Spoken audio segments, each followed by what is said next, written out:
আপনারা দেখছেন sting news. Sting নিউজে আপনাদের স্বাগত। আপনাদের সঙ্গে আমি হালিম। এই মুহূর্তে আমি রয়েছি লাইভে। আর আজকের ইটকে যে আলোচনা নিয়ে আপনাদের সামনে আমি এসেছি সেটা হলো আহ, লেনিনের মৃত্যু শতবর্ষের প্রাসঙ্গিকতা। এই নিয়ে আজকে আলোচনা করব এবং এই আলোচনায় আমার সঙ্গে আজকে এই ইটকে রয়েছেন এসএমসিআই এর রাজ্য কমিটির সদস্য ডক্টর মৃদুল দাস। মৃদুল বাবু, আপনাকে স্টিং নিউজে স্বাগত জানাচ্ছি। এবং নমস্কার। আজকের এই যে ইটকের আলোচনা, যে শতবর্ষে লেনিনের যে আপনারা যে উদযাপন করছেন লেনিনের মৃত্যু শতবর্ষ, তার প্রাসঙ্গিকতাটা ঠিক কোথায় যদি একটু আলোচনা করেন। লেনিনের মৃত্যু শতবর্ষ পালনের প্রাসঙ্গিকতা, আলোচনাটা খুব ছোট নয়। হুম হুম। অল্প কিছু সময়ের টকে এটা বলে সমস্তটা ক্লিয়ার করা সম্ভব নয়। তা সত্ত্বেও আমি অত্যন্ত সংক্ষেপে কিছু কথা বলছি। লেনিন যে মতবাদ নিয়ে চলেছেন, মার্ক্সবাদ, সেই মার্ক্স তিনি দেখিয়েছিলেন, তিনি নিজে দ্বন্দ্বমূলক বস্তুবাদী দর্শন তাকে ভিত্তি করে দেখিয়েছিলেন যে যে সমাজটা আছে এই সমাজটা ছিল না, যে সমাজটা আছে এই সমাজটাও থাকবে না। এবং সমাজ পরিবর্তনের যে নিয়ম, বিজ্ঞানসম্মত নিয়ম, সেটা তিনি আবিষ্কার করেছিলেন, যেটাকে ঐতিহাসিক বস্তুবাদ বলা হয়। তার নিরিখেই আজকে সারা বিশ্বের সকলেই স্বীকার করেন যে এক সময় আমরা যে মানব সমাজ দেখছি এই মানব সমাজ ছিল না। মানবের এই আকৃতি পাওয়ার পর যখন মানুষ বন্য অবস্থায় বনে জঙ্গলে ঘুরে বেড়াতো, সেটা ছিল গোষ্ঠীবদ্ধ সমাজ। তারপরে এসেছিল দাস মালিকানা প্রথা। সেই দাস এবং দাস মালিকানা প্রথার পরিবর্তন ঘটে সারা বিশ্ব জুড়েই আমরা দেখেছি সামন্ততন্ত্র এসেছে। আবার যে সামন্ততন্ত্রের একদিন বিরাট দাপট ছিল, যে ঐশ্বর্য ছিল, যে বৈভব ছিল, সেগুলোও ধীরে ধীরে অবলুপ্ত হয়ে এসেছে ধনতান্ত্রিক সমাজ ব্যবস্থা, বুর্জুয়া গণতান্ত্রিক ব্যবস্থা, যাকে গণতন্ত্র বলে সাধারণভাবে প্রচার করা হয়। মার্ক্স দেখিয়েছিলেন যে যে গণতন্ত্রের কথা বলা হচ্ছে, এই গণতন্ত্রে একটা জিনিস রয়েছে, সেটা হচ্ছে যারা শিল্পের মালিক তাদের শ্রমিককে খাটিয়ে মজুরির নামে কিছু দিয়ে উদ্বৃত্ত মূল্য নিজে আত্মসাৎ করা, এই সুযোগটা রয়েছে। এবং তার ফলেই শ্রমিকরা শোষিত হচ্ছে। ফলে শ্রমিকদের এই দুরবস্থা, এটাও থাকবে না, এই সমাজটাও পরিবর্তিত হবে। সেই সমাজটা কেমন ভাবে পরিবর্তিত হবে তা তিনি ব্যাখ্যা করে দেখিয়েছেন যে এই শ্রমিক মালিক সম্পর্কের ভিত্তিতে যে পুঁজিবাদী সমাজ ব্যবস্থা চলছে, এই সমাজ ব্যবস্থা আসলে মানুষকে প্রথম দিকে তার যে বিকাশ ঘটেছিল, মার্ক্স তার কমিউনিস্ট ম্যানিফেস্টোতেও দেখিয়েছেন, বুর্জুয়া গণতন্ত্র বিরাট বিকাশ ঘটিয়েছিল, কিন্তু কালের নিয়মে সে হয়ে গেছে প্রতিক্রিয়াশীল। তার সমাজকে আর দেওয়ার কিছু নেই, এর পরিবর্তন ঘটবে এবং পরিবর্তন ঘটাবে যে শক্তি, সেটা হচ্ছে শ্রমিক শ্রেণী। এই শ্রমিক শ্রেণীর নেতৃত্বে বিপ্লব, এই বিপ্লবের মধ্য দিয়ে নতুন একটা সমাজ ব্যবস্থা কায়েম হবে এবং শোষণহীন সমাজ ব্যবস্থা, যাকে এঙ্গেলস খুব সুন্দর করে বলেছিলেন যে আগের যারা ধর্মীয় নেতারা মানুষের প্রতি গভীর ভালোবাসা থেকে মনে করতেন যে মৃত্যুর পরে তাদের যাতে অন্তত সুখ হয়, তার জন্য যে স্বর্গের কল্পনা করেছিলেন, আমরা সেই স্বর্গকেই এই পৃথিবীতে স্থাপন করতে চাই। এটা খুব সংক্ষেপে বললাম, একটা সুন্দর সমাজ, শোষণহীন সমাজ। বুঝতে পেরেছি, কিন্তু মৃদুল এই বাবু, সমাজ, আমার প্রশ্নটা আমি হচ্ছে। বলছি হুম। এই সমাজ গঠন করবার জন্য যে উদ্যোগ নেওয়া, যে আয়োজন করা, সেই উদ্যোগ আয়োজন করেছিলেন রাশিয়ার মাটিতে লেনিন, যা এতদিন পর্যন্ত তত্ত্ব আকারে ছিল তাকে বাস্তবে রূপ দিয়েছিলেন। এবং রাশিয়ায় সমাজতান্ত্রিক বিপ্লব সফল করার পর সেখানে কিভাবে শোষিত নিপীড়িত মানুষ মুক্তি পেয়েছিল, বেকার সমস্যা দূর হয়েছিল, সকলের শিক্ষা পেয়েছিল, সকলের স্বাস্থ্যের ব্যবস্থা সরকারের উপর ছিল, বেকার বলে কিছু ছিল না, দারিদ্র, অশিক্ষা, এই সমস্ত কিছু চিরতরে দূর করার একটা প্রচেষ্টা। আমরা দেখব যে এই সমাজতান্ত্রিক ব্যবস্থা যা দিয়েছিল, আজকে বিশ্বজুড়ে পুঁজিবাদী ব্যবস্থা যত বড় কথাই বলুক, শুধু কিছু মুষ্টিমেয় ধনতান্ত্রিক ব্যক্তি তাদের জন্যই সবকিছু করছে। যত তাদের ধন সম্পদ বাড়ছে, তত অর্থনৈতিক বৈষম্য বাড়ছে এবং মানুষের মধ্যে তত আরো ভয়ঙ্কর পরিস্থিতির সৃষ্টি হচ্ছে সব দিক থেকে। এই অবস্থায় লেনিনের শিক্ষা আমাদের শ্রমজীবী মানুষের মুক্তির জন্য অত্যন্ত প্রাসঙ্গিক, সেটাই আমরা মানুষের কাছে বলছি। কিন্তু আমার প্রশ্নটা হচ্ছে যে মানে আপনাদের বিরুদ্ধে বিরোধী পক্ষরা একটা প্রশ্ন কিন্তু তোলেন যে মার্ক্সবাদ বা লেনিনবাদ এটা তো একটা তত্ত্ব, যে একটা এই যে থিওরি, সেই থিওরির বয়স কিন্তু 150 থেকে 200 বছর, কিন্তু এই সেই তত্ত্ব এখন তো যুগ পাল্টেছে, সময় পাল্টেছে, তাহলে সেই তত্ত্ব এত বছর বাদেও কিভাবে কার্যকরী? তারা কোন তত্ত্বের কথা বলছেন? তারা যে মার্ক্সের তত্ত্ব বাদ দিতে বলছেন, বাদ দিয়ে যে তত্ত্বের কথা বলছেন পুঁজিবাদী অর্থনৈতিক ব্যবস্থা, সেটা তো আরো পুরনো। তাদের কথা অনুযায়ী তো সেটা প্রথমে বাতিল হওয়ার কথা। অথচ নির্বোধের মতো যদি এরকম প্রশ্ন করে যে পুরনোটা এখনো ভ্যালিড, কিন্তু যেটা নতুন ছিল সেটা সময়ের সাথে সাথে তার প্রাসঙ্গিকতা হারিয়েছে, এই প্রশ্নটা তো যারা করেন হয়তো বুঝে করেন না, কিন্তু যারা পেছন থেকে প্রশ্নটাকে তুলে দেওয়ার চেষ্টা করেন তারা কিন্তু আসলে এই শোষণমূলক সমাজ ব্যবস্থাটাকে টিকিয়ে রাখার জন্য এই প্রশ্নটা তোলেন। বুঝতে পেরেছি।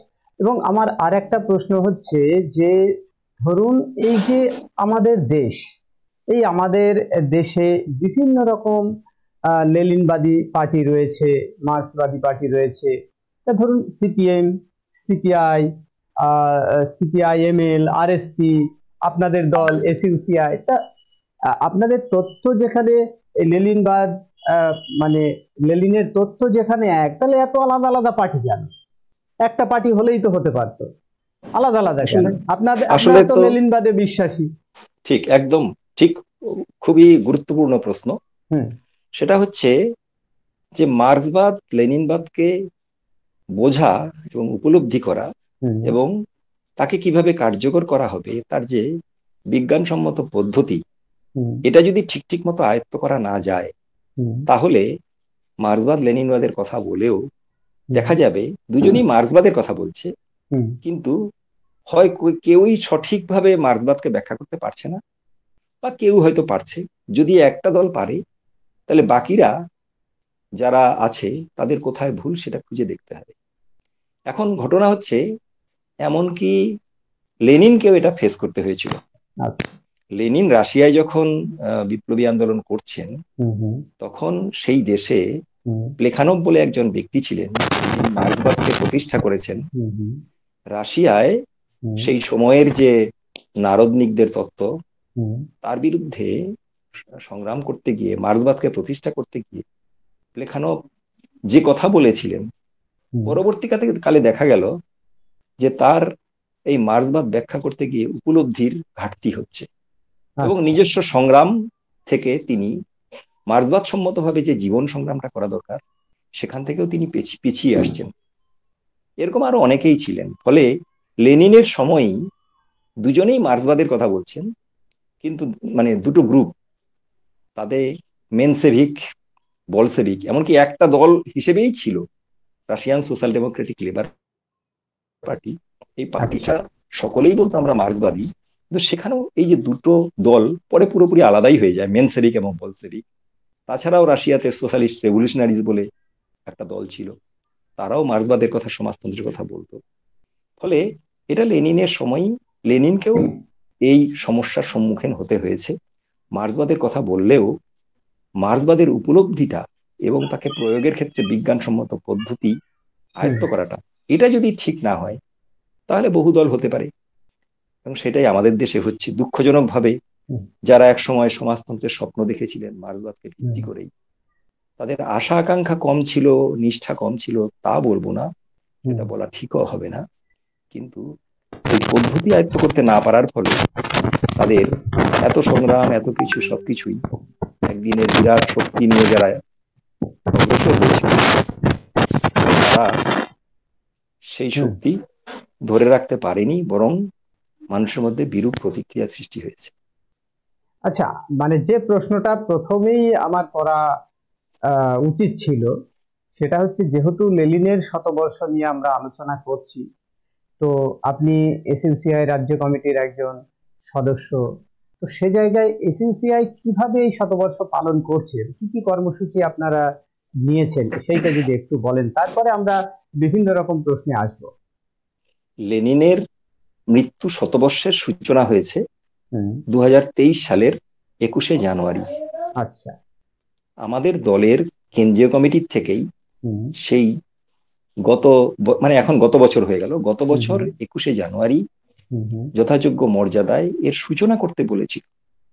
কিন্তু আপনি এটা নিশ্চয়ই জানেন যে 5ই আগস্ট ছিল আমাদের দলের প্রতিষ্ঠাতা, যিনি মার্ক্সবাদ লেনিনবাদ নিয়ে চলতেন এবং লেনিনকে একজন মহান শিক্ষক বলে মনে করতেন, তিনি আমাদের প্রতিষ্ঠাতা। তার জন্ম শতবর্ষ উদযাপনের ব্যস্ত থাকায় ব্রিগেডের সমাবেশ করতে গিয়ে আমরা একটা সময় পর্যন্ত লেনিনের মৃত্যু শতবর্ষের জন্য যে কর্মসূচিগুলো নিয়ে দেওয়া দরকার ছিল সেটা পারিনি, কিন্তু আমরা তারপরেই প্রস্তুতি ছিলাম আগে থেকেই, এবং সেইভাবেই আমরা মৃত্যু শতবর্ষ উদযাপনের কাজ শুরু করি। এবং তার মধ্যে বেশ প্রকাশ্যে বড় করে আমাদের সূচনা হয় 7ই নভেম্বর। কারণ লেনিন তার মৃত্যু শতবর্ষে লেনিনই তার নিজের হাতে যে সমাজতান্ত্রিক বিপ্লব দুনিয়া কাঁপানো 10 দিনের সূচনা করেছিলেন 7ই নভেম্বর। সেই দিন থেকে আমাদের ধারাবাহিকভাবে ছোট বড় বহু জায়গায় বহু কর্মসূচি আমরা করেছি, এবং গত 21শে জানুয়ারি কলকাতার শহীদ মিনারে আপনারা হয়তো সংবাদপত্রে দেখেছেন, উপচে পড়া ভিড়ের মধ্য দিয়ে আমাদের সমাপ্তি অনুষ্ঠান হয়েছে। এরই সঙ্গে আমরা যেটা চেয়েছিলাম যে লেনিনকে শুধু আমরা মানি এভাবে বলাটা তো ঠিক না, সমাজে বহু মানুষ আছে, বামপন্থী মানুষ আছে বিভিন্ন দলের, তারাও লেনিনকে মানেন, এই জায়গাটায় কোনো বিরোধ নেই। তাহলে আমরা চেয়েছি যে সবাইকে নিয়ে যদি লেনিন মৃত্যু শতবর্ষ উদযাপন কমিটি করা যায়, সেই কমিটিতে তারা থাকবেন, সকলে মিলে আলোচনা করবেন, লেনিন নিয়ে আলোচনা হবে, বিভিন্ন কর্মসূচি হবে। এভাবে করেই বহু কমিটি হয়েছে, এবং সারা পশ্চিম বাংলায় অন্যান্য বামপন্থী দলের বহু নেতা, কর্মী, সমর্থক, ব্যক্তিগতভাবে বামপন্থী মানুষ, মানবাধিকার কর্মী, তারা এগিয়ে এসেছেন, এবং সকলের প্রচেষ্টায় বহু জায়গায় এরকম আলোচনা হয়েছে। কৃষ্ণনগরেও হয়েছে, নদিয়া জেলার আরো বহু জায়গায় হয়েছে। এইভাবে করেই উদযাপন হয়েছে। আমরা মনে করি শতবর্ষের সীমায় তো বেঁধে রাখা ঠিক নয়, লেনিনের চর্চাটা আরো বেশি দরকার। সেই জন্য এই চর্চাটা অন্তত যে কমিটিগুলো হয়েছে বা আমাদের দলের পক্ষ থেকে সেগুলো পালন হোক। অন্য দিক থেকে আমাদের পত্র পত্রিকায় বিশেষ সংখ্যা, সাম্যবাদী দৃষ্টিকোণ, লেনিন বিশেষ সংখ্যা, আমাদের দলের মুখপত্র গণদাবী, লেনিন বিশেষ সংখ্যা প্রকাশিত হয়েছে। আমাদের দলের মুখপত্র গণদাবীতে ধারাবাহিকভাবে লেনিনের অত্যন্ত গুরুত্বপূর্ণ একটা লেখা রাষ্ট্র ও বিপ্লব, সেটা প্রকাশিত হয়েছে, এখনো হয়ে চলেছে। এগুলো নিয়ে আমাদের মধ্যে চর্চা আলোচনা হচ্ছে, বহু জায়গায় ক্লাস হচ্ছে, যা বুঝতে পারে না তা নিয়ে আলোচনা। এভাবে করে লেনিনের বাস্তব লেনিনবাদের যে মূল নির্যাসটা কি সেটা আমরা নিজেরা বোঝার বাবু, লেনিনকে নিয়ে আলোচনা করতে গেলেই সব সময় কার্ল মার্কসের প্রসঙ্গ চলে আসে কেন? চলে আসে আসলে তো লেনিন মার্কসের মতবাদ নিয়ে চলছিলেন। আচ্ছা, এটা যেমন একেবারে পুরোপুরি সত্য, মার্কসের সময় সাম্রাজ্যবাদ বলে যে বিষয়টাকে নিয়ে আমরা দেখি এখন, এটা ছিল না। আচ্ছা, ফলে যা বাস্তবে নেই তা বিশ্লেষণ করে ব্যাখ্যা করব, এইভাবে তো হয় না। বিজ্ঞান এটাকে মানে বিজ্ঞান এরকম নয়। আচ্ছা, বিজ্ঞান হচ্ছে যা দেখছি তা বিচার বিশ্লেষণ করে তার ভিত্তিতে মতবাদ প্রতিষ্ঠা করা, তত্ত্ব প্রতিষ্ঠা করা। আচ্ছা। ফলে যখন মার্কস ব্যাখ্যা করছেন হুম, যে উন্নত পুঁজিবাদী দেশগুলোতে শ্রমিকদের অবস্থা খুব খারাপ। হুম, যে ইংল্যান্ডের ওই বিশাল বৈভব ছিল, হুম, হুম, সেই ইংল্যান্ডেই শ্রমিকদের অবস্থা কিরকম ভয়াবহ ছিল, হুম, তা এঙ্গেলসের ইংল্যান্ডের শ্রমিক শ্রেণীর অবস্থা এই বইটাতে দেখা যাবে। এত বৈভবের পেছনে যাদের শক্তি শ্রমিক, তারা বস্তিতে থাকছে, সেখানে আলো নেই, বাতাস নেই, তাদের শিক্ষা নেই, চিকিৎসা নেই, হ্যাঁ, মদ খেয়ে পড়ে থাকছে, বউকে পেটাচ্ছে, ছেলেকে মারছে। এই যে একটা মানে মনুষ্যেতর জীবন এইসব ছিল। ফলে আচ্ছা মৃদুল বাবু, সেই দেশে আমি মানে এইটা আমি, শেষ করি। হ্যাঁ বলুন। তো সেই মানুষগুলোই বিপ্লব করবে এটা মনে করেছিলেন, কিন্তু পরবর্তীকালে দেখা গেল নানান জায়গায় উপনিবেশ স্থাপিত করতে শুরু করেছিল এই উন্নত পুঁজিবাদী দেশগুলো। এবং ব্রিটেন আপনারা জানেন এই ভারতবর্ষ সহ 34-35টা দেশকে দখল করেছিল। ফলে নতুন করে যখন এই পুঁজিপতিরা অন্য দেশে পুঁজি বিনিয়োগ করছে, সেখানকার সস্তা কাঁচামাল, সস্তা শ্রমশক্তি লুণ্ঠন করছে, এই যে রূপটা, যেটাকে সাম্রাজ্যবাদ বলা হচ্ছে, এটা মার্ক্সের সময় ছিল না। আচ্ছা। কিন্তু এই পরিস্থিতিতে এটা এটা খুব গুরুত্বপূর্ণ। হুম, হুম, এই পরিস্থিতিতে মার্ক্স যা বলেছিলেন, পরিস্থিতি তো পাল্টে গেল। ফলে পরিস্থিতি যখন পাল্টে গেল, তখন তার ব্যাখ্যা কি হবে? মার্ক্স নিজেও বলেছিলেন যে এটা তো আমাদের কোনো আপ্তবাক্য নয়, এটা পরিবর্তন হবে যুগের পরিবর্তনের সঙ্গে সঙ্গে। দেখুন, লেনিনের একটা বিষয় একটু বলছি। লেনিন 1912 সালে আন্তর্জাতিক শ্রমিক সংঘে, যেটাকে দ্বিতীয় আন্তর্জাতিক বলা হয়, সেখানে বলছেন যে উন্নত পুঁজিবাদী দুনিয়া, যারা সাম্রাজ্যবাদী রূপ নিয়েছে, তারা বিশ্বের সমস্ত পিছিয়ে পড়া দেশগুলোকে অধিকার করে বসে আছে, অর্থাৎ বিশ্বটাকে ভাগ বন্টন করে বসে আছে। এরপরেও তাদের উৎপাদন বাড়ছে, এরপরেও তাদের পুঁজি বাড়ছে। সেই পুঁজি বিনিয়োগ করবে কোথায়? যদি পুঁজি বিনিয়োগ করতে হয়, তাহলে ইংল্যান্ডকে জার্মানির উপনিবেশ কেড়ে নিতে হবে, জার্মানিকে ফ্রান্সের উপনিবেশ কেড়ে নিতে হবে, এবং এইভাবেই যুদ্ধ বাঁধবে। এখান থেকেই লেনিন বলেছিলেন যে এই বাজার দখলের লড়াইয়ের ফলেই সাম্রাজ্যবাদীরা যুদ্ধের জন্ম দেবে। Imperialism generates war. লেনিনের এই কথাটা কত বড় সত্য! তাহলে তিনি কিন্তু মার্ক্সের মতবাদকে মেনেই এই ব্যাখ্যাটা করতে পেরেছেন। তিনি নিজে বলেছেন যেটা আলাদা কিছু নয়, শুধু প্রয়োগ পদ্ধতি মার্ক্স যেভাবে করতে বলেছিলেন সেইটা করেই আমি এটা পেয়েছি। ফলে এই লেনিন যে যুগে বলেছেন যে সাম্রাজ্যবাদের যুগ, এবং এই সময়টাই সর্বহারা বিপ্লবের যুগ, কারণ এই সময়ই সর্বহারা শ্রেণীর নেতৃত্বেই দেশে দেশে যদি বিপ্লব না হয়, তাহলে সর্বহারা শ্রেণীর মুক্তি হবে না। সেই জন্যই এইটাকেই পরবর্তীকালে স্তালিন বলেছেন যে লেনিনবাদ হচ্ছে আসলে এই যুগের মার্ক্সবাদ। আচ্ছা, সাম্রাজ্যবাদ এবং সর্বহারা বিপ্লবের যুগে লেনিনবাদই হচ্ছে মার্ক্সবাদ। আচ্ছা। এই তাহলে বিষয়টা না বুঝলে তাহলে মৃদুল বাবু, আমরা আমার প্রশ্ন মার্ক্সকেও বুঝতে পারবো না। যে ধরুন সেই 90-এর দশক থেকে সোভিয়েতের ভেঙে যাওয়া, লেনিনের নিজের দেশে লেনিনের মূর্তি ভেঙে দেওয়া, বার্লিন প্রাচীরের পতন, দক্ষিণ পূর্ব ইউরোপের যেসব ঘটনাবলী, মানে ঘটনাবলী সহ সারা পৃথিবী জুড়ে ক্রমাগত আপনাদের এই তত্ত্ব মুছে যাচ্ছে, তখন কার্ল মার্কস লেনিনের চিন্তাধারা নিয়ে বেঁচে থাকা কি ইউটোপিয়ায় বাস করা নয়? আসলে আমরা তো সমাধান চাইছি।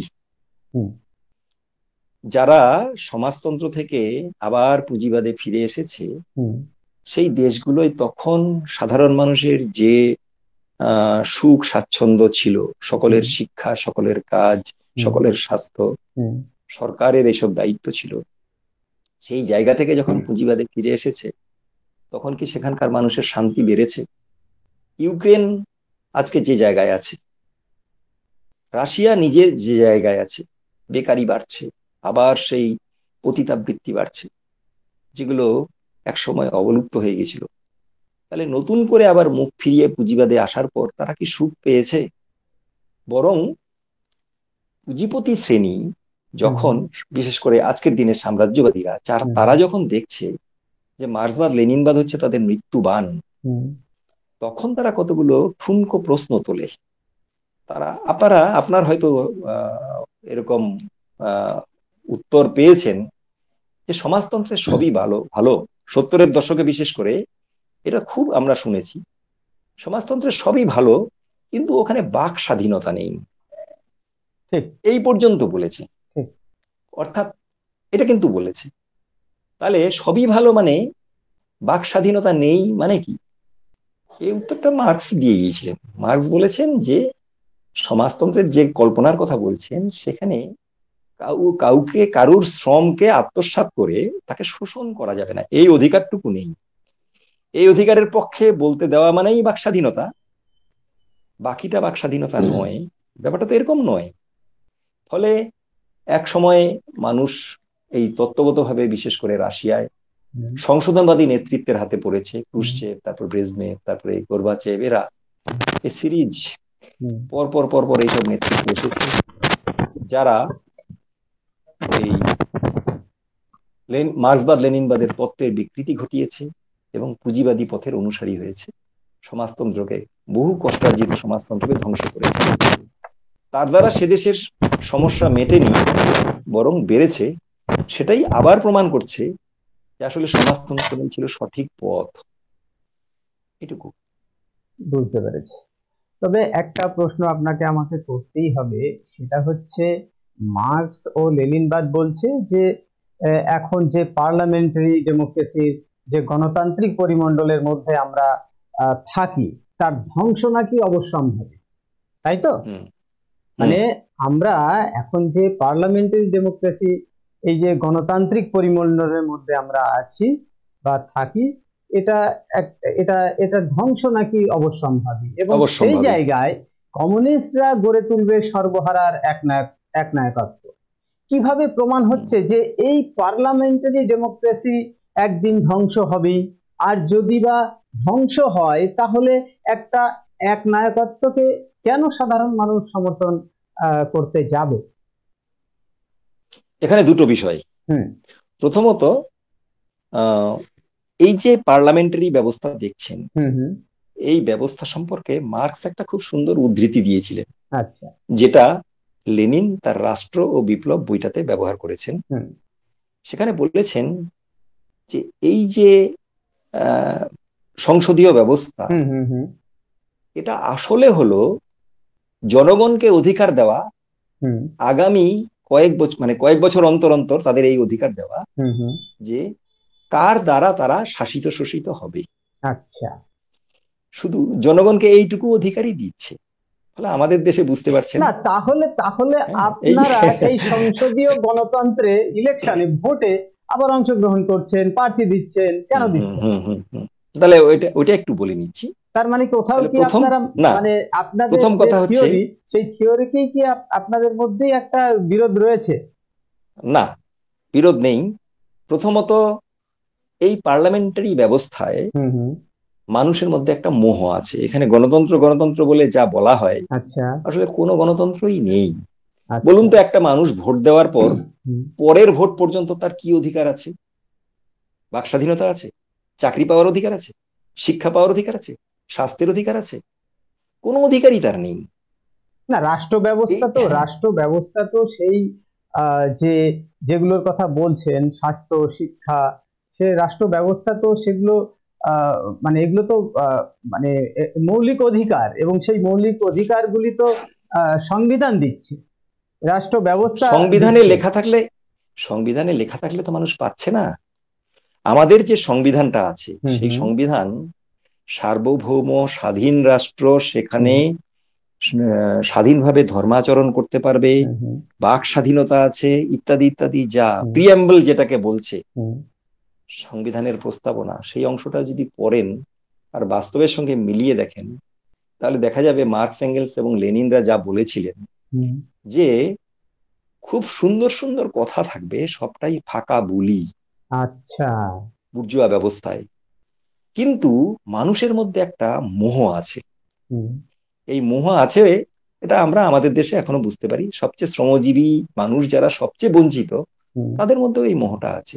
আচ্ছা, লেনিন বলেছিলেন যে যতক্ষণ পর্যন্ত এই মোহ থাকবে, ততক্ষণ পর্যন্ত তুমি পার্লামেন্টকে বর্জন করতে পারো না। ততক্ষণ পর্যন্ত তোমার ভেতরে বা বাইরে এই পার্লামেন্টের অসারতাটা কি সেটাই ভালো করে দেখাতে হবে এবং তার জন্য লড়তে হবে। দেখুন, লেনিনের দল বলসেভিক পার্টির 6জন রাশিয়ায় জারের সময়ে একটা ওই পার্লামেন্টের মতো একটা ব্যবস্থা ছিল যাকে বলতো ডুমা, সেখানে শ্রমিক প্রতিনিধি 6জন নির্বাচিত হয়েছিল। লেনিন বলেছিলেন যে সাম্রাজ্যবাদী যুদ্ধ হবে, সাম্রাজ্যবাদীরা তাদের বাজার দখলের জন্য যুদ্ধ করবে। আচ্ছা, এখানে শ্রমজীবী মানুষের স্বার্থ কোথায়? সাম্রাজ্যবাদীরা, মালিকরা তাদের বাজারের জন্য যে যুদ্ধ করবে, সেই যুদ্ধের পেছনে দেশের জনগণকে টেনে আনার চেষ্টা করবে সমর্থনে, ওটাকেই দেশপ্রেম বলবে। কিন্তু জনগণের স্বার্থ কোথায়? যখন জনগণের স্বার্থ নেই, তখন এক দেশের শ্রমিক আরেক দেশের শ্রমিকের বিরুদ্ধে কেন বিরুদ্ধতা করবে? ঠিক এই প্রশ্নটা আমি আপনাকে করতাম, আপনি সেটা উত্থাপন করলেন। ফলে লেনিন বললেন যে এটা যেহেতু মানুষের মানে দেশের মানুষের বিরোধী একটা পদক্ষেপ, ফলে ডুমায় যখন যুদ্ধের বাজেট বৃদ্ধি, যুদ্ধ, ঋণ ইত্যাদির কথা উঠছে, তখন সেই 6জন বিরোধিতা করেছিলেন। এই বিরোধিতা করেছেন নিজের দেশের শ্রমজীবী মানুষের স্বার্থে। কিন্তু জার কি করলো? বললো এরা দেশদ্রোহী, তাদের 6জনকেই অ্যারেস্ট করলো এবং সাইবেরিয়ায় পাঠিয়ে দিল। ফলে দেশপ্রেমকে এরা এইভাবে ব্যাখ্যা করে এবং এইভাবে ঘুরিয়ে দেয়। অর্থাৎ দেশের পুঁজিপতি শ্রেণীর স্বার্থে তারা কতগুলো কথা বলে, এইটাই যদি মানো তাহলে দেশপ্রেম, আর যদি না মানো তাহলে সেটা দেশদ্রোহিতা। তার বাস্তব রূপ বর্তমান ভারতবর্ষে আমরা সাংবাদিকতা করতে গিয়ে বিভিন্ন মানুষের সঙ্গে আমরা যখন মিশি, কোনো বিষয় নিয়ে ডিসকাশন হয়, তো সেক্ষেত্রে বিভিন্ন প্রশ্ন উঠে আসে। মানে সেই প্রশ্নগুলোই আমি আপনাকে করতে চাইছি। সেটা হচ্ছে যে আপনারা যারা মার্ক্সবাদী বা লেনিনবাদী, তারা সব সময় কেন আন্তর্জাতিকতাবাদের কথা বলেন? কেন আপনারা জাতীয়তাবাদের কথা বলেন না? যেটা সবসময় বিজেপি দেখি আপনাদের বেশি আক্রমণ করে, কখনো চীনের দালাল, কখনো বিদেশি থিওরি এনে এই দেশে এইসব করছে, এখন এসব চলে না, অনেক কিছুই বলে। সব সময় আন্তর্জাতিকতাবাদের কথা, জাতীয়তাবাদের কথা বলেন না, কিন্তু বিজেপি দাবি করে তারা আন্তর্জাতিক বিষয়ের কথা যখন যারা শাসন ক্ষমতায় থাকে, বুর্জোয়া শ্রেণীর সব দলই আন্তর্জাতিক বিষয় উত্থাপন করে। আচ্ছা, না করে পারবে না। তেলের দাম বাড়ছে কেন? ইরাক ইরানের যুদ্ধ হচ্ছে, তখন কিন্তু ওই জাতীয়তাবাদী মানুষগুলো আন্তর্জাতিকতাবাদের মুদ্রাস্ফীতি হচ্ছে কেন? আমেরিকায় শেয়ার বাজারে ধস নেমেছে। ওরা এইটুকু বলে, অর্থাৎ আন্তর্জাতিক সমস্যার জন্যই আমাদের দেশের মানুষের এই দুরবস্থা, এটা বলতে চাইছে। কিন্তু যেটা ওরা চেপে যেতে চায়, ইরাক ইরান যুদ্ধ হচ্ছে কেন, রাশিয়া ইউক্রেন যুদ্ধ হচ্ছে কেন, ওটা নিয়ে আলোচনা করো না। ওটা রাশিয়ায় কি হচ্ছে সেটা নিয়ে এইখানে আলোচনা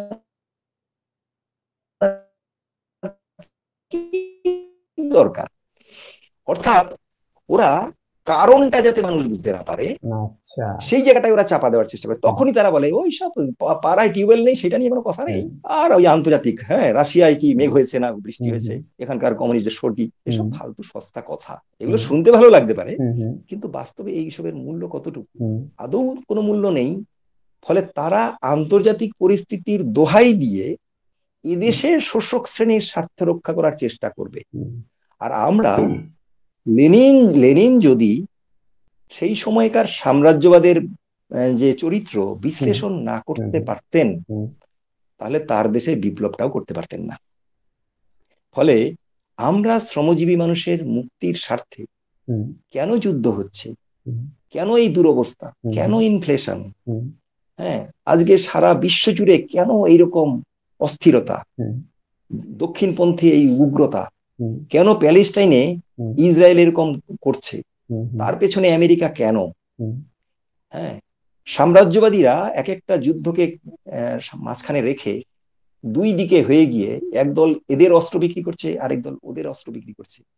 এই ব্যাখ্যাটা আমরা দিই মানুষের সামনে, আর ওরা সমস্যাটার কথা তুলেই সেটাকে কিভাবে আমাদের দেশের পুঁজিপতি শ্রেণীর স্বার্থে, মুনাফার স্বার্থে কাজে লাগানো যায় সেই চেষ্টাই করে। আজকের যুগে থাকবো আর দেশের জাতীয় পরিস্থিতির বাইরে কোনো কিছু জানবো না, বুঝবো না, রাজনীতিতে তাকে টেনে আনবো না, এটা করলে তো রাজনীতি হয় না, হতে পারেও না। ফলে বুঝতে পেরেছি। এটাই ইদুল বাবু, বিষয়। আমি একটা উদাহরণ তুলে ধরে একটা প্রশ্ন আপনাকে করতে চাই। মার্ক্সবাদ ও লেনিনবাদ অনুযায়ী এই পৃথিবীতে কোনো এক অমোঘ নিয়মে নাকি সাম্যবাদী সমাজ স্থাপিত হবে, এটা দাবি করা হয় মার্ক্সবাদ বা লেনিনবাদে। যদি এই কথা সত্যি আমরা ধরেই নিই, যে লোক 150 গ্রাম চালের ভাত খায় আর যে লোক 200 গ্রাম চালের ভাত খায়, তাদের সবাইকে তো সেই যুগে ওই 150 গ্রাম নয় 200 গ্রাম চালের ভাত খেতে হবে, এ তো অলীক কল্পনা। আপনি কি বলবেন? মানে আপনারা এগুলো তো তো সবকিছু সমান অধিকার সমান কিছু বলেন, যে একটু কম খায় সে কম কম পাবে, যে একটু বেশি বেশি খায় সে একটু বেশি পাবে। তাহলে তো এই যে যেটা বলছেন, আমার তাহলে বাড়িতে কিভাবে হবে? আমার বাড়িতে আপনার বাড়িতে হুম হুম। যদি কেউ অসুস্থ হয়, আচ্ছা। তখন কি কেউ হিসেব করে বলে যে ছেলেটার অসুখ হয়েছে, ওর পেছনে আমার এক্সট্রা 1200 টাকা গেছে, এবার না, এই স্কুলের ফি প্রশ্নের সম্মুখীন দেব হয়েছে, না? কিন্তু আমাদেরকে জিজ্ঞেস করেছে, সেই প্রশ্নটাই আপনাকে আমি তুলে ধরলাম। হ্যাঁ, তাহলে সমান অধিকারের তো একটা মানে আছে, তার একটা ধারণা আছে। আচ্ছা সমান অধিকার মানে তো সবার হাইট সমান হবে তা তো নয়। আচ্ছা। তাহলে সমান অধিকার মানে আমার হাইট অনুযায়ী আমার যে জামা, আমার হুম যে প্যান্ট, সেটা তো আমাকে হুম পেতে হবে। হুম হুম তো এইগুলো কি বলবো, মূল যে দ্বন্দ্বমূলক বস্তুবাদের হুম হুম মহত্বের হুম হুম দিকগুলো, হুম সেইগুলোর মধ্যে না ঢুকে হুম হুম যদি এই সিলি কোশ্চেনের মধ্যে হুম। এগুলো তৈরি করা হয়, আচ্ছা সমাজেও এগুলো তৈরি করা হয়, আচ্ছা। এসব তৈরি করে মানুষের হুম। আলোচনাটাকে অন্যদিকে ধরে নিয়ে যাওয়া অন্যদিকে হয়। নিয়ে যাওয়ার একটা চেষ্টা। ফলে হুম এটা তো সেও বোঝে, একটা বাচ্চা ছেলেও বোঝে সমান অধিকার মানে কি। ফলে সমান অধিকার মানে যার 200 গ্রাম চাল লাগবে তাকেও 150 গ্রাম খেতে হবে, হুম হুম।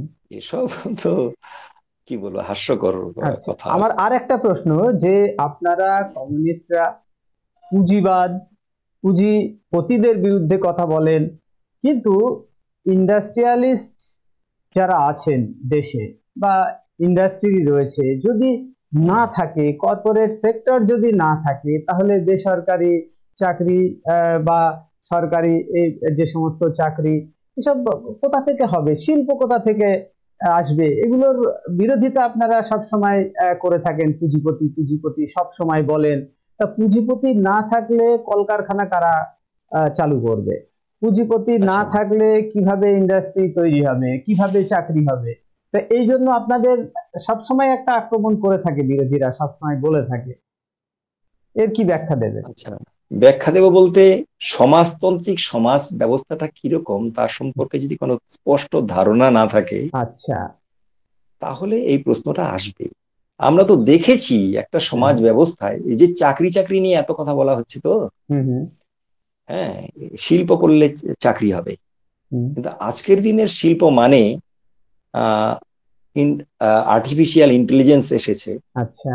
তথ্য প্রযুক্তি হুম হুম এসেছে। তথ্য প্রযুক্তি আসার পর সমস্ত কিছু যখন মেশিনে হবে, হুম হুম যত বেশি এইরকম উন্নত প্রযুক্তির ইন্ডাস্ট্রি হবে, তত কাজ কমবে। আচ্ছা। ফলে শিল্প তৈরি হলেই হুম কাজ হবে, ব্যাপারটা তা নয়। হুম। যখনই যে কোনো প্রযুক্তি এসেছে, প্রযুক্তিকে কিন্তু আমরা সবসময় স্বাগত জানাবো, আচ্ছা কিন্তু যে প্রযুক্তি আসছে সেই প্রযুক্তি সমগ্র মানব সমাজের স্বার্থে আচ্ছা কাজে লাগছে, নাকি মুষ্টিমেয় একজন দুজনের মুনাফার স্বার্থে কাজে লাগছে সকলকে বঞ্চিত করে? প্রশ্নটা এই জায়গায়। আচ্ছা। এই জায়গা থেকে আমরা যদি দেখি, তাহলে দেখব যত আজকে শিল্পের কথা বলছে, হুম তত হুম আহ, মানুষের মধ্যে যেহেতু বেকারির জ্বালা আছে, হুম হুম সেই জন্য এটা নেতারা বোঝে।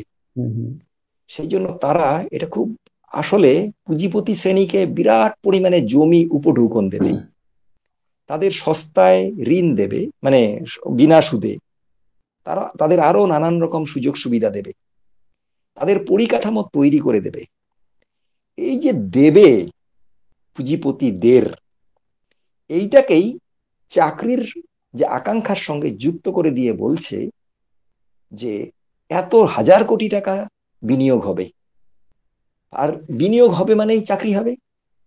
আমাদের এই রাজ্যে বা সারা ভারতবর্ষের সব রাজ্যে এখন ওই শিল্পপতিদের নিয়ে বিরাট বিরাট অনুষ্ঠান হচ্ছে। হ্যাঁ, প্রত্যেক রাজ্যই বলছে সেই রাজ্যই হচ্ছে সবচেয়ে বেশি শিল্প বান্ধব। আচ্ছা শিল্প বান্ধব নয়, আসলে শিল্পপতি বান্ধব। আচ্ছা। ফলে এইটাকেই তারা তুলে ধরছে। লক্ষ লক্ষ কোটি টাকার প্রতি বছরের দেখবেন এই বেঙ্গলের যে কি সামিট হলো, হুম। তাতে প্রতি বছর লক্ষ লক্ষ কোটি টাকার মৌ স্বাক্ষর হচ্ছে। তাহলে তো 8-10 কোটি লোকের চাকরি মানে 8-10 কোটি লোক মানে তো ছোটরা চাকরি পাবে না, যারা কর্মক্ষম তাদের সবারই পেয়ে যাওয়ার কথা। এত পুঁজি যেখানে বিনিয়োগ হবে, সেখানে চাকরির ক্ষেত্রে এই দুরবস্থা কেন? ঠিক এই প্রশ্নটা তো করতে হবে। এই ঠিক প্রশ্নের ঠিক উত্তরটা ঠিক। তাদের কাছে পেতে চাই, তারা হুম। কিন্তু এই প্রশ্নের উত্তরটা কিছুতেই দেবেন না। তারা তখন কমিউনিজমকে গালিগালাজ করবেন। ঠিক। ওইটাই উত্তর তাদের, গালিগালাজ করে বলে দিল।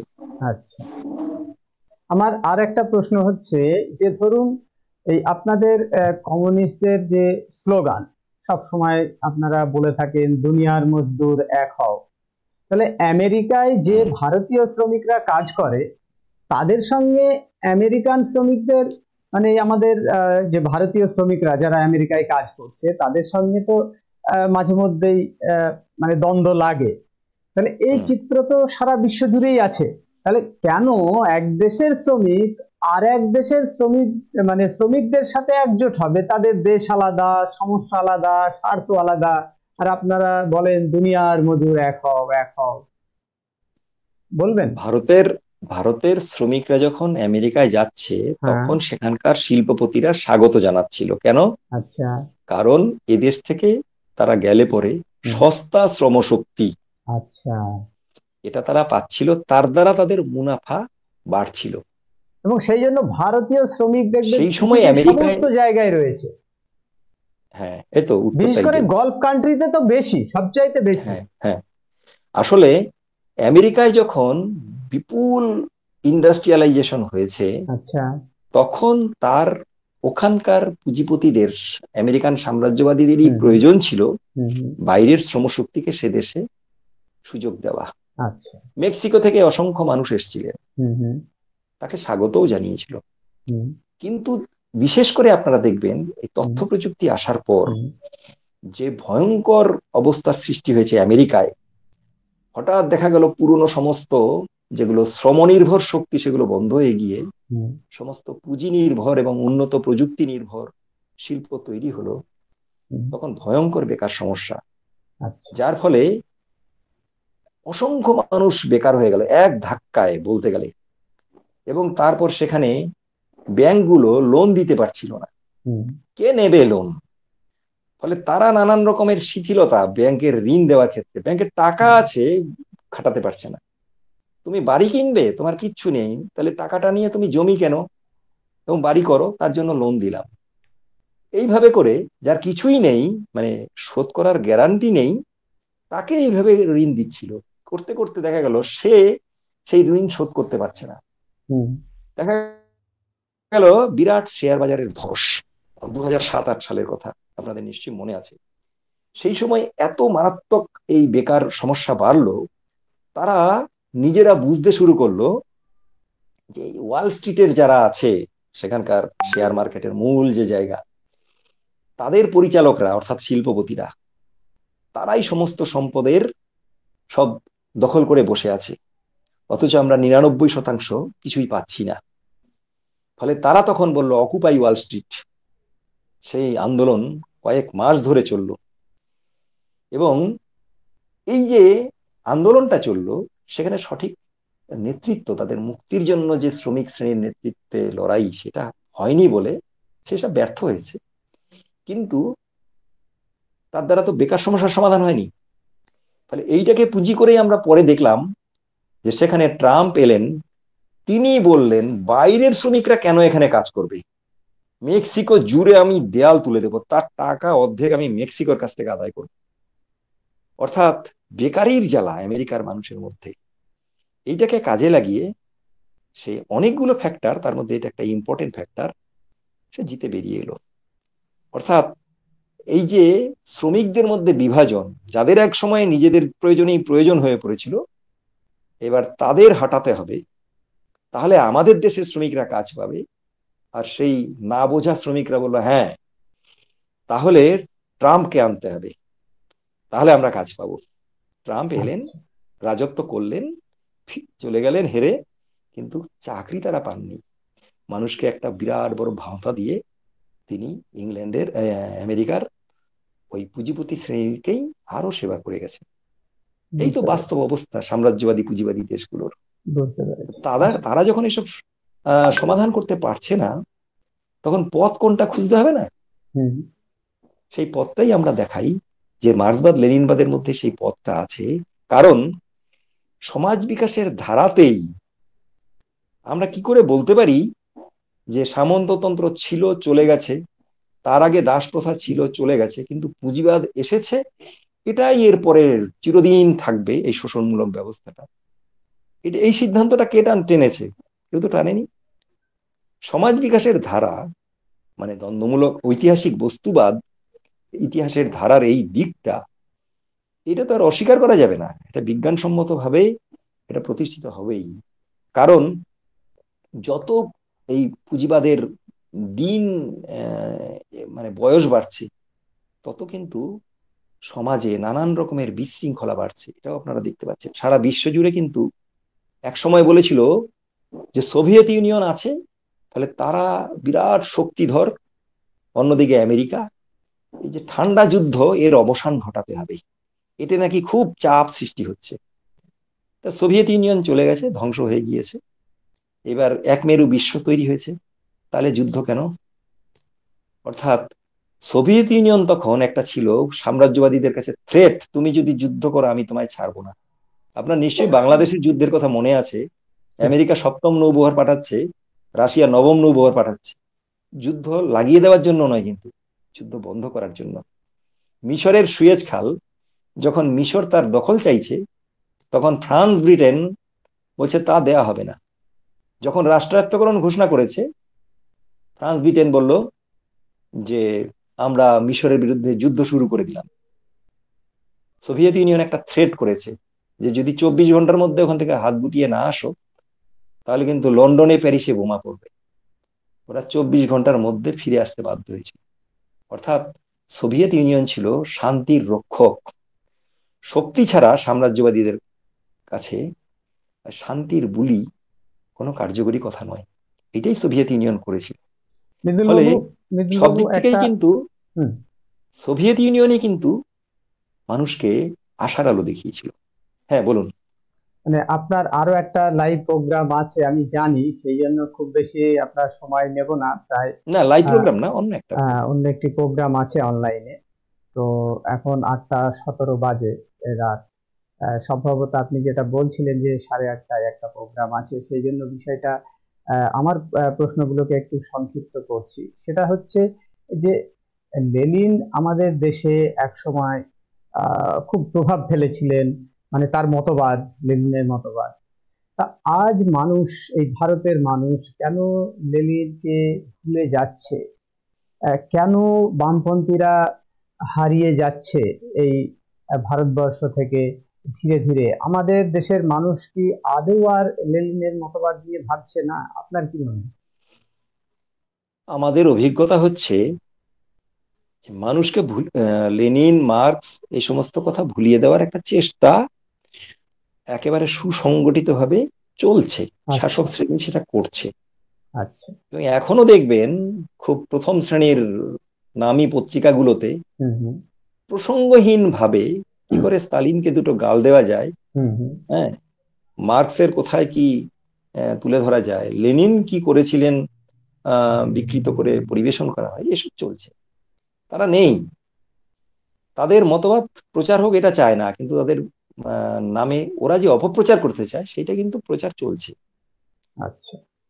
ফলে শ্রমজীবী মানুষ আসলে যখন একটা একটু বলছি হুম 2 মিনিট, সেটা হচ্ছে সারা বিশ্বে 1917 সালে বিপ্লব হলো আচ্ছা। রাশিয়ায়। হুম 10 বছরের মধ্যে সেই দেশটা একেবারে প্রায় পাল্টে গেল। রবীন্দ্রনাথ সেটা দেখে অভিভূত হয়ে গিয়েছিলেন। হুম, তার রাশিয়ার চিঠি পড়লে বোঝা যাবে। পরবর্তীকালে রবীন্দ্রনাথ আরো স্পষ্ট করে সমাজতন্ত্রের পক্ষে কথা বলেছিলেন। তারপরে দ্বিতীয় বিশ্বযুদ্ধে আসলে উদ্দেশ্য ছিল সোভিয়েত সমাজ ব্যবস্থাকে ভাঙা। তার জন্য জার্মানি প্রাণপণ চেষ্টা করেছে, এবং সেখানে যখন পর্যুদস্ত হয়ে গেল, তখন সোভিয়েত ইউনিয়ন শুধু নিজেদের রক্ষা করলো তা না, ফ্যাসিস্ট হিটলারের হাত থেকে বাস্তবে বিশ্বকে, মানব সভ্যতাকে রক্ষা করলো। তারপরেই আমরা দেখব পূর্ব ইউরোপের দেশগুলোতে প্রবল জোয়ার এই মার্ক্সবাদ লেনিনবাদের পক্ষে, সমাজতান্ত্রিক ব্যবস্থার পক্ষে। ফলে সেই দেশগুলোতে সমাজতন্ত্র প্রতিষ্ঠা হলো। 1949 সালে চীন অত বড় একটা দেশ, মাও সেতুংয়ের নেতৃত্বে সেখানে বিপ্লব সফল হলো। তারপরে আমরা ভিয়েতনামের কাহিনী জানি, সে লড়াই। ফলে এই সমস্ত কিছু প্রত্যেকটাই ছিল অত্যন্ত প্রেরণাদায়ক। ফলে মানুষ দলে দলে, যারাই শ্রমজীবী মানুষ, তাদের তত্ত্ব বুঝুক বা না বুঝুক, তারা বুঝেছিলেন এটাই হচ্ছে মুক্তির পথ, এই পথেই যেতে হবে। কিন্তু লেনিন একটা কথা বলেছিলেন, সঠিক বিপ্লবী দল ছাড়া বিপ্লব সম্ভব নয়, সঠিক মার্ক্সবাদী বিপ্লবী দল ছাড়া বিপ্লব সম্ভব নয়। এখানেই প্রশ্নটা আসছে যে দলগুলো ছিল শক্তি নিয়ে, যাদের পেছনে মানুষ দলে দলে এসে যুক্ত হয়েছিল, সাধারণ মানুষ তো সেই আবেগ থেকে যুক্ত হয়েছিল, যে আবেগের কথা আমি বললাম, যে আশার কথা বললাম, সেই আশা নিয়ে। ফলে আমাদের দেশেও সিপিআই কে কিভাবে মানুষ সমর্থন করেছিল, স্বাধীনতার পর দ্বিতীয় বৃহত্তম দল কংগ্রেস, তারপরে হচ্ছে সিপিআই। ফলে মানুষ কিন্তু তাদের ঢেলে সমর্থন দিয়েছিল। এমনকি 60-এর দশকে, 70-এর দশকেও আমরা দেখব পার্লামেন্টারি অর্থেও, বিভিন্ন রাজ্যে তাদের আন্দোলনের অর্থেও যে আমার শক্তি ছিল। প্রশ্নটা এই জায়গায়, আপনি যেটা বললেন নিখিল বাবু, তাহলে কি এই লেনিনবাদ বা মার্ক্সবাদ এর যে তত্ত্ব, সেই তত্ত্ব কি এখনকার জেনারেশনের কাছে সেইভাবে পৌঁছচ্ছে না? মানে আমি দেখেছি যে যারা একটু হাইলি কোয়ালিফাইড, মানে সব সময় যেটা আপনাদেরকে অভিযোগ মানে করা হয় যে যাদবপুর, জেএনইউ, এখানকার ছাত্রছাত্রীরা বেশিরভাগ এই কমিউনিস্ট আন্দোলনের সঙ্গে যুক্ত, বা বলা যায় এই মতবাদে বিশ্বাসী, মানে এরা খুব কোয়ালিফাইড আর কি, সেই রকম ছেলে মেয়েরা মানে এখন এই বামপন্থী বা এই মার্ক্সবাদ বা লেনিনবাদ এই নিয়ে তারা পড়াশোনা করছে, জানছে, কিন্তু সবার মাঝে পৌঁছে দেওয়ার ক্ষেত্রে, সাধারণ মানুষের কাছে পৌঁছে দেওয়ার ক্ষেত্রে, এখনকার যে জেনারেশন তাদের কাছে পৌঁছে দেওয়ার ক্ষেত্রে সেভাবে কি প্রচার হচ্ছে না তাদের তত্ত্ব, মানে তাদের মতবাদগুলি? আগে আমরা দেখেছি 90-এর দশকে, যখন 90-এর দশকে আপনি জানবেন যেভাবে বিভিন্ন পত্র পত্রিকা ম্যাগাজিন যেভাবে আসতো, দেখতাম খুব একেবারে, সেই সময় একেবারে কালার ম্যাগাজিন সব বাড়িতে বাড়িতে থাকতো, মানে এমন ভাবে প্রচার হতো এই লেনিনবাদ মার্ক্সবাদ। কোথাও কি মনে হচ্ছে এই প্রচারে ভাটা পড়েছে? কোথাও কি মনে হচ্ছে এখনকার কর্পোরেট মিডিয়াও চায় না যে এগুলো প্রচার হোক, যেহেতু আপনারা পুঁজিপতিদের বিরুদ্ধে কথা বলেন? সঠিক না, দায়িত্বটা তো একটা বিপ্লবী দলের, মার্ক্সবাদী দলের দায়িত্বটা, পুঁজিপতিরা তাদের কাজ করবে। কিন্তু একটা বিপ্লবী দল যদি সবসময় পুঁজিপতিদের বিরুদ্ধে কথা বলেন, সেই জন্যই কি পুঁজিপতিরা চায় না যে এই মতবাদটা বেশি বেশি করে ছড়িয়ে পড়ুক মানুষের মধ্যে?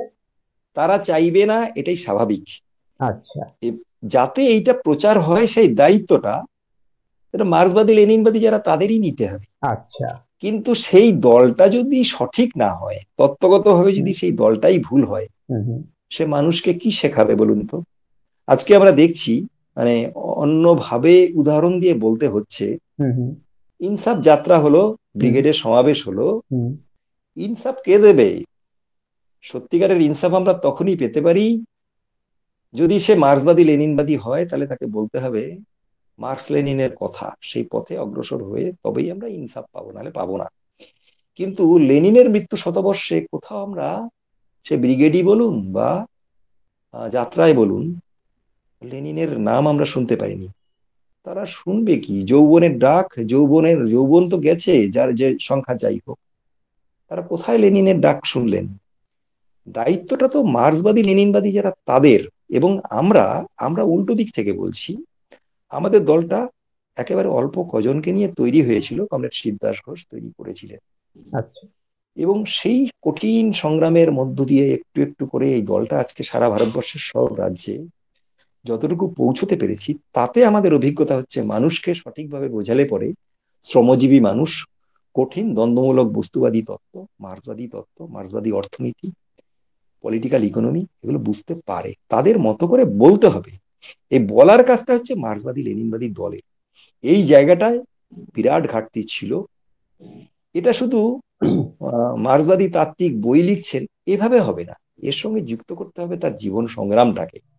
তাহলে মৃদুল বাবু, আমার প্রশ্ন হচ্ছে যে রাশিয়ায় লেনিন তো সমাজতান্ত্রিক বিপ্লব সফল করেছিলেন, তাহলে সে দেশে সমাজতন্ত্র প্রতিষ্ঠার 70 বছর পরে সেই সমাজটা ভেঙে আবার পুঁজিপতিতে ফিরে এলো, তাহলে কি লেনিনবাদ ব্যর্থ? নাকি আমি বলতে চাইছি যে আপনারা যখন রাজনীতিটা ভারতবর্ষে করছেন, এত মার্ক্সবাদী লেনিনবাদী এত দল, আপনারা কি এই ভারতবর্ষে ঠিক রাশিয়ায় যেমন একটা সমাজতান্ত্রিক বিপ্লব সফল হয়েছিল, সমাজতান্ত্রিক বিপ্লব এনেছিলেন, ভারতবর্ষে কি আপনারা এতগুলো দল আপনারা একটা সমাজতান্ত্রিক বিপ্লব করতে পারেন না? বা আপনারা কি সেই স্বপ্ন দেখেন যে একদিন সম্ভব হবে? স্বপ্ন দেখি বলেই তো এই দলটা করি। আচ্ছা, স্বপ্ন যদি না দেখতাম, আমরা কিসের জন্য এই কাজগুলো করছি? আমরা তো সবাই নিজেরটা গুছিয়ে ভালো থাকতে পারতাম। তাহলে এই কঠিন জীবন, লড়াই, আন্দোলন। আপনারা একই মতবাদে সব বিশ্বাসী, অথচ আবার একে অপরের বিরুদ্ধে আপনারা এটা তো বললাম এক্ষুনি, আপনি সিপিআইএম এর বিরুদ্ধে বলছেন। আমি তো এটা সব একই মানে মতবাদের পথিক, অথচ আবার আপনারাই আবার আপনাদের যে মতবাদ নিয়ে যেসব অন্য দলগুলি চলছে তাদের বিরুদ্ধে আবার আপনারা কথা বলছেন। তাহলে সমাজতান্ত্রিক বিপ্লবটা হবে কি করে নিজেদের মধ্যেই যদি দ্বন্দ্ব লেগে থাকে? মার্ক্সের কথা বলে যারা মার্ক্সবাদকে মানে না তাদের মেকি মার্ক্সবাদী বলা হয়। আচ্ছা, ফলে মেকি মার্ক্সবাদী যদি থাকে তাদের বিরুদ্ধে তো আদর্শগত সংগ্রামটা করতেই হবে। আচ্ছা, তাদের চরিত্রটা এক্সপোজ করতে হবে। যদি করতে না পারি তাহলে পরে মানুষকে বোঝাতে পারবো না। কারণ যে দলটা মার্ক্সবাদের কথা বলছে অথচ পুঁজিপতি শ্রেণীর পক্ষে কাজ করছে, শ্রম ও পুঁজির মধ্যে যে বিরোধ, সেই বিরোধকে কমিয়ে বিপ্লবের পথে না নিয়ে উল্টো দিকে নিয়ে যেতে চাইছে, তাদের চরিত্রটা যদি আমরা উদ্ঘাটিত না করি তাহলে তো মানুষ তাদের সঙ্গে থাকবে, যে মানুষগুলো বিপ্লব চায়। এই জন্যই লেনিনও বলেছিলেন যে তীব্র মতবাদিক সংগ্রাম চাই, আদর্শগত সংগ্রাম চাই। এবং লেনিন নিজে এই মতবাদিক সংগ্রাম করে গেছেন। তার লেখাগুলো যদি পড়েন, প্রত্যেকটা লেখায় দেখবেন রাশিয়ায়, জার্মানিতে, ইংল্যান্ডে বা বিশ্ব জুড়ে যারা শ্রমজীবী মানুষের কথা বলতে বলতে, মার্ক্সবাদের কথা বলতে বলতে আসলে শ্রমজীবী মানুষের মুক্তির পথ থেকে বিচ্যুত হতে চেয়েছে, লেনিনের লেখায় কিন্তু বেশিরভাগ এই জিনিসটাই দেখতে পাবেন। যদি ইতিহাসটা দেখেন এটাই পাবেন। ফলে আজকে আমরা মনে করি যে সিপিআই দল পরবর্তীকালে ভেঙে সিপিএম হয়েছে, পরবর্তীকালে নকশালদের বিভিন্ন গ্রুপ হয়েছে। কমরেড শিবদাস ঘোষ আমাদের দলের প্রতিষ্ঠাতা, তিনি বলেছিলেন যে এই দল যখন গঠিত হয়, যারা দল গঠন করেছিলেন তাদেরও স্বপ্ন ছিল, আন্তরিকতা ছিল, পরিশ্রম ছিল, কিন্তু সঠিক বিপ্লবী দল গড়ে তুলবার জন্য যে আদর্শগত কেন্দ্রিকতা দলের মধ্যে গড়ে তোলা দরকার, সেই কাজটি তারা করেনি। না করার ফলে তাদের মধ্যে এই বিরোধগুলো থাকবে এবং দল ভাঙবে। এবং কেন এসইউসিআই ভারতবর্ষের মাটিতে একমাত্র সাম্যবাদী দল, এই নামে একটা বই আছে, সেখানে নকশালদের দলগুলো ভেঙে যাওয়ার আগেই শিবদাস ঘোষ বলছে, বলে যাচ্ছি এই যে নকশালপন্থী বলে যারা দল গঠন করছেন তারাও আবার ভাঙবেন। অর্থাৎ তত্ত্বগতভাবে আদর্শগত কেন্দ্রিকতা গড়ে তুলবার জন্য যে সংগ্রাম, সেই সংগ্রামটা তারা করেনি। এটাও তো শ্রমজীবী মানুষকে বুঝতে হবে। আমি বললাম না আপনাকে যে মানুষ কিন্তু এদেরকে কমিউনিস্ট মনে করে সমর্থন ঢেলে দিয়েছিল। আচ্ছা, ঢেলে দিয়েছিল, কিন্তু সেই শক্তিটা যদি বিপ্লবের পক্ষে কাজ না করে ইন্দিরা গান্ধীকে সমর্থন করবে, পরবর্তীকালে এখন তারা এই সমস্ত শ্রমজীবী মানুষের কথা না বলে রাহুল গান্ধীর হাত ধরবে, এভাবে যদি যায়, তাদের এই কথাগুলো বলতে হবে আমাদের, তাদের প্রতি ব্যক্তিগত আক্রোশ থেকে নয়, কিন্তু তাহলে না আমার বললে তাদের মেজবাবু, চরিত্রটা বোঝানো যাবে না। অনেক এই জন্যই এই আদর্শগত সংগ্রাম চলবে। আমি আপনাকে শেষ একটা প্রশ্ন করতে চাই, তারপরে আমাদের অনুষ্ঠান আমরা শেষ করে দেব। প্রশ্নটা হচ্ছে, এসইউসিআই, যেহেতু আপনি এসইউসিআই এর একজন রাজ্য কমিটির সদস্য, আপনারা একটা স্বপ্ন নিয়ে দল করছেন। আমার শেষ প্রশ্ন, কেমন ভারতবর্ষের স্বপ্ন আপনারা দেখেন? একটু যদি বলেন সংক্ষেপে, কেমন ভারত? আমরা জানি এই স্বপ্নকে বাস্তবে রূপায়িত করাটা খুব কঠিন, কিন্তু স্বপ্ন দেখতে, দেখতেই তো পারেন। এইটাই, হ্যাঁ, কেমন ভারতবর্ষ দেখতে চান? আমরা যে ভারতবর্ষ দেখতে চাই তা মার্ক্সবাদের মধ্যেই আছে। তা ওই যে এঙ্গেলস বলেছিলেন যে যে স্বর্গের কল্পনা একদিন যারা মানুষের মুক্তি চেয়েছিল, এই ধরাভূমিতে সেই মুক্তির পথ না পেয়ে তারা স্বর্গের কল্পনা করেছিল, মৃত্যুর পর অন্তত তারা সুখ পাবে। আমরা সেই স্বর্গটাকে এই মাটির পৃথিবীতেই স্থাপন করতে চাই, এটাই আমাদের স্বপ্ন। পথটা অনেক কঠিন। বিষয়টা হচ্ছে, মার্ক্সবাদ লেনিনবাদ তো সংসদীয় গণতন্ত্রের বিরোধী। আমাদের দেশে যে মার্ক্সবাদী লেনিনবাদী নকশালপন্থীরা আছে, তারাও দেখুন সংসদীয় নির্বাচনের বিরোধী। তাহলে আপনারা মার্ক্সবাদ লেনিনবাদের কথা বলেও ধরুন লোকসভা বিধানসভা ভোটে দাঁড়াচ্ছেন। হ্যাঁ, তাহলে এই যে যেহেতু মার্ক্সবাদ লেনিনবাদ সংসদীয় গণতন্ত্রের বিরোধী, তাহলে কি আপনারা ভারতবর্ষে এমন ভারতবর্ষ স্বপ্ন দেখছেন? যেহেতু আপনারা তো অনুসারী লেনিনের, তাহলে সেই জায়গায় দাঁড়িয়ে আপনারা কি এমন ভারতবর্ষের স্বপ্ন দেখেন যেখানে কোনো এই সংসদীয় কোনো গণতন্ত্রই থাকবে না, কোনো নির্বাচন? আসলে তো আমাদের যে সমাজতান্ত্রিক ব্যবস্থাটা কি এই সম্পর্কে ধারণা তৈরি না হলে আচ্ছা বোঝা যাবে না সেই গণতন্ত্রটা কি। আচ্ছা, আমি একটা কথা বলছি, আমি একটু 5 মিনিট সময় দিতে পারবো? আচ্ছা, সেই জন্য বলছি। দেখুন, প্যারি কমিউন বলে যে কথাটা আছে না, প্যারিসে যখন ওখানকার যারা শাসক শ্রেণী জার্মানির বিরুদ্ধে যুদ্ধ করতে গিয়ে পরাস্ত হয়ে গিয়েছিল, তখন জার্মানি প্যারিস আক্রমণ করতে আসলে প্যারিসের শ্রমজীবী মানুষই মূলত, সেখানকার জনগণ, সৈনিক, তারা মিলে প্রতিরোধ করলো। শাসকরা কিন্তু নেই, তারা নিজেরা জনগণের অদ্ভুত স্বতঃস্ফূর্ত অংশগ্রহণের মধ্য দিয়ে দেখা গেল সব জনগণ সশস্ত্র। তাহলে স্থায়ী সৈন্যবাহিনীর দরকার হলো না, তারা আটকেও দিল। কিন্তু তারপরে দেখা গেল সেখানকার সমস্ত কাজগুলো, অর্থাৎ যে কাজগুলো আমরা গভর্নমেন্টকে করতে দেখি, সেই কাজগুলো সেই জনগণের কমিটি করছে। 1871 তো।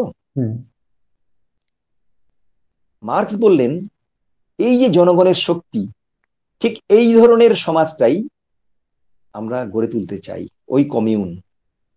রাশিয়াতেও জনগণের এই যে বিপুল শক্তি নিয়ে যখন এরকম কমিটিগুলো গড়ে উঠলো, যাকে বলা হচ্ছে সোভিয়েত, এগুলো হচ্ছে জনগণের আসল শক্তি। অর্থাৎ জনগণে কিন্তু এই সোভিয়েত গুলো গড়ে তুলেছে। এই সোভিয়েত গুলোর হাতেই সমস্ত ক্ষমতা দেওয়ার দাবি করা হলো। এই সোভিয়েত গুলোর থেকেই যারা নির্বাচিত হচ্ছে কেন্দ্রীয় সোভিয়েতে যাচ্ছে। এভাবে করেই যে ব্যবস্থাটা হয়েছে, সেই ব্যবস্থাই তৈরি হবে। ফলে সংসদীয় ব্যবস্থা যেটা আমরা দেখতে পাই, যেখানে ঠাটবাট অনেক কিছু আছে কিন্তু জনগণের জন্য কিছু নেই, এটার বদলে প্রকৃত জনগণের প্রতিনিধিত্ব সেটা ঘটবে। আচ্ছা, তাহলে আপনারা এই জায়গাটাকেই পুঁজিপতি শ্রেণীরা ভয় পাচ্ছে, তাহলে তাদের আর প্রতিপত্তি থাকলো কোথায়? দেখুন, অনেকগুলো কথা। মার্কস যখন বললেন যে সমাজতন্ত্র প্রতিষ্ঠা করব, এই যে বিপুল সম্পত্তি যাদের আছে সেগুলো সবই জনগণের সম্পত্তি হয়ে যাবে, তখন একদল বলতে শুরু করলো যে দেখো, মার্কস যা বলছে, তোমার ওই যে 2 বিঘে জমি আছে ওটা কিন্তু কেড়ে নেবে, ব্যক্তিগত সম্পত্তির বিরোধী মার্কস। আচ্ছা। তো মার্কস তার উত্তর খুব সুন্দর দিয়েছিলেন, বললেন ইতিমধ্যেই 90% মানুষের আর কোনো কিছুই নেই, তারা সর্বহারা। 90% মানুষের সম্পত্তি তো তোমরা কেড়েই নিয়েছো। আর হ্যাঁ, ওই 10% যারা তোমরা এই সম্পত্তির মালিক, তারা ওদের নেই বলেই কি আমাদের দেশের হ্যাঁ, সম্পদ ওদের নেই বলেই তোমাদের এত হাতে চলে যাচ্ছে, গুটি কয়েক কর্পোরেট সামাজিক হাতে চলে যাচ্ছে, আর বাকিদের হাতে সম্পদ থাকছে না, তাদেরকে লড়াই করে বেঁচে থাকতে। তাহলে কি এটা মিলে যাচ্ছে মনে করেন? মিলছে, একদম পুরোপুরি মিলছে, মিলতে বাধ্য। এটা তো অর্থনীতিই তাই বলছে। মার্ক্সী অর্থনীতিকে তো কেউ বাদ দিতে পারেনি। মার্ক্সবাদ অচল, অপ্রাসঙ্গিক ইত্যাদি অনেক কথা বললেও মার্ক্সের অর্থনীতিকে, আলোচনায় যেটা উদ্ধৃত মূল্যকে কেউ তো অস্বীকার করতে পারেনি, কোনো অর্থনীতিবিদ পারেনি। তাহলে মার্ক্সের অর্থনীতির এই জিনিসগুলো মেনে চলবো যে শেষে কিন্তু সেই মার্ক্সবাদ বা লেনিনবাদের সেই তত্ত্বটাই কিন্তু প্রতিষ্ঠিত হচ্ছে, কারণ দেশের সম্পদ এক শ্রেণীর মানুষের হাতে চলে যাচ্ছে। হ্যাঁ, এটাই এখানটাই হচ্ছে পুঁজিপতি শ্রেণীর স্বার্থ। এখন যারা আমাদের শাসকরা আছেন, সেই শাসকরা যখনই বলছেন দেশ এগিয়ে চলেছে অতি দ্রুত 5 লক্ষ বিলিয়ন অর্থনীতির দিকে, এই সম্পত্তিটা কার? অক্সফামের রিপোর্ট বলছে যে মাত্র অতি মুষ্টিমেয় কয়েকজনের হাতে 60%। তাহলে এই যে এত বিরাট অর্থনীতি, এটা কার? ঠিক। ফলে সেটা সর্বসাধারণের নয়, গুটি কয়েক মানে ইন্ডাস্ট্রিয়ালিস্ট বলুন বা তা দিয়ে মালিক, আমাদের খালি পেটে গর্ব করতে বলছে ভারতবর্ষ 3য় বৃহত্তম অর্থনৈতিক শক্তিতে পরিণত হতে যাচ্ছে। কিন্তু যাকে গর্ব করতে বলছে তার তো পেটের ভাতটুকু জোগাড় করতে পারছে না। কোনোদিন বলে না, শুধু এই রকম ভাবেই আলোচনা করা হয় যে দেশ এগুচ্ছে, এই অর্থনীতিতে এত বড় একটা জায়গায় রয়েছে, কিন্তু দেখা যাচ্ছে এখনো ভারতের প্রচুর মানে শিশু আছে বা মানুষ আছে যারা একবারে দুবেলা দুমুঠো খেতে পায় না। ফলে বাস্তব অবস্থাই বলছে। আপনার একটা প্রশ্ন আমার খুব ভালো লাগলো, সেটা হচ্ছে এই যে অর্থনীতির কথা বলছে, তাহলে এই অর্থনীতিটা কার? এই অর্থনীতিটা কার? এই প্রশ্নটা আসলে ওরা শ্রমিক শ্রেণীর একনায়কত্বকে ভয় পায়। মার্কস বলেছেন যতদিন পর্যন্ত তার পাল্টা বুর্জোয়া শক্তি থাকবে, ততদিন পর্যন্ত শ্রমিক শ্রেণীর একনায়কত্ব রাখতে হবে। শ্রমিক শ্রেণীর একনায়কত্ব মানে হচ্ছে 90% মানুষের 10% মানুষের ওপর একনায়কত্ব। পরিষ্কার করে বলেছেন। কেন? কারণ সেই 10% মানুষ পুঁজির শক্তি নিয়ে আবার এই ব্যবস্থাকে ধ্বংস করতে চাইবে। ফলে এই একনায়কত্ব আমরা চাই, কিন্তু এই একনায়কত্বের মধ্য দিয়েই বুর্জোয়া ভাবধারা যত আমরা বিলীন করতে পারবো, ততই ধীরে ধীরে শ্রেণীর অবলুপ্তি ঘটবে। তখন আর শ্রমিক শ্রেণীর একনায়কত্ব থাকবে না। ফলে এই বিষয়গুলো যদি ঠিক মতো বুঝতে পারে, আত্মস্থ করতে পারে, এর মহত্বটা বুঝতে পারে, তবে যে কোনো শ্রমজীবী মানুষকেই মার্ক্সবাদ লেনিনবাদকে সমর্থন করা ছাড়া অন্য কোনো পথ নেই। প্রিয় দর্শক, আজকে আমাদের ইটকের বিষয় ছিল লেনিনের মৃত্যু শতবর্ষ উদযাপনের প্রাসঙ্গিকতা। আজকে এই ভারতীয় যে আমাদের সমাজ ব্যবস্থায় বা বলুন বিশ্বে যে সমাজ ব্যবস্থা চলছে, সেই সমাজ ব্যবস্থাতে এই যে লেনিনের আজকে শতবর্ষ উদযাপন বিভিন্ন বিশ্ব জুড়েই হচ্ছে, এবং তার যে প্রাসঙ্গিকতা ঠিক কোথায়, এই আলোচনাটা আপনারা, আমাদের এখন লাইভ প্রোগ্রাম হচ্ছে, পরেও যদি আপনাদের সুযোগ হয় আলোচনাটা আপনারা শুনবেন, তাহলে বুঝতে পারবেন যে লেনিনের মৃত্যু শতবর্ষ উদযাপনের প্রাসঙ্গিকতাটা ঠিক কোথায়। এবং এই নিয়ে আমাদের সঙ্গে আজকে আলোচনায় ছিলেন ডক্টর মৃদুল দাস, তিনি এসইউসিআই রাজ্য কমিটির একজন, এসইউসিআই কমিউনিস্ট, হ্যাঁ এসইউসিআই কমিউনিস্ট রাজ্য কমিটির একজন সদস্য। তিনি আমাদের সঙ্গে এতক্ষণ আলোচনায় ছিলেন। প্রিয় দর্শক, আমাদের অনুষ্ঠান আমরা এখানেই শেষ করছি। ভালো থাকবেন।